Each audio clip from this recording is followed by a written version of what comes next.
The air in the lower chamber is thick with the smell of sulfur.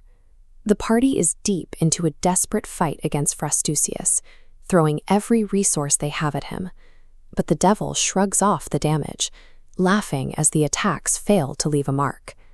Frastusius is operating from a position of absolute certainty.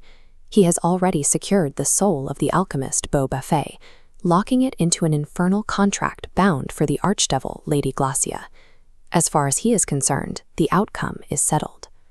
Heavy crossbow bolts, slashing halberd strikes, and martial arts flurries strike one after another. Nyx, Eric, and Sweet Pea are fighting for their lives, but Frastusius remains unbothered, his aura of screaming fire continuing to sear anyone who gets close. Then the momentum stops. The devil goes completely still. The maniacal laughter vanishes. Standing in the center of his own hellfire, the demonic snarl drops.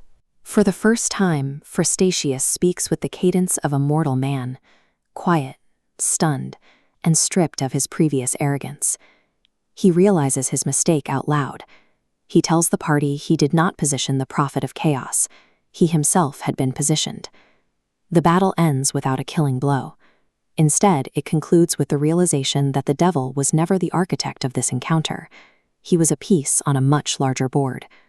To see how this happened, we have to look closer at the seconds leading up to that sudden silence.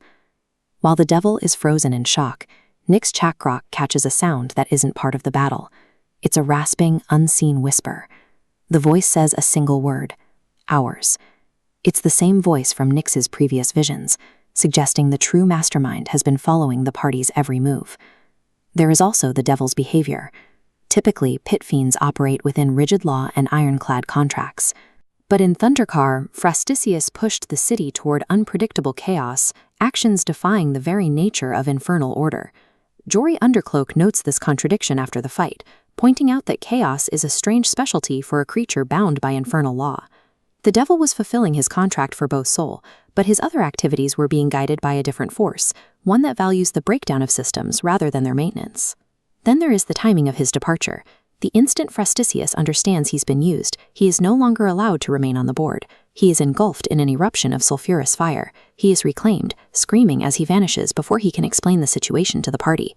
The fight ends because the tool realized it was a tool, and the person holding it decided the moment for talking was over. The immediate fallout seems like a victory. The devil is gone, the blood vials are destroyed, and Jory pays out. But that success is undermined back at the inn. Estelle's resurrection ritual fails as the diamond cracks under the pressure of a superior force.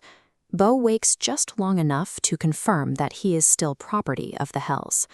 The party has removed the visible threat, only to find themselves directly in the path of the entity that was hiding behind it.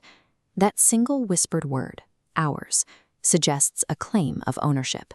Whether that refers to the devil, the alchemist's soul, or the party themselves remains unclear. Outside, the far realm anomaly at the House Chase Barracks is already changing, shifting its physical properties as the environment warps. If a pit fiend can be discarded this easily the moment he becomes inconvenient, the party is now dealing with a power level that treats legendary devils as minor assets. They walked out of the fire in the lower chamber, but they have stepped into a much larger shadow. The board has changed, and the true player is finally starting to move.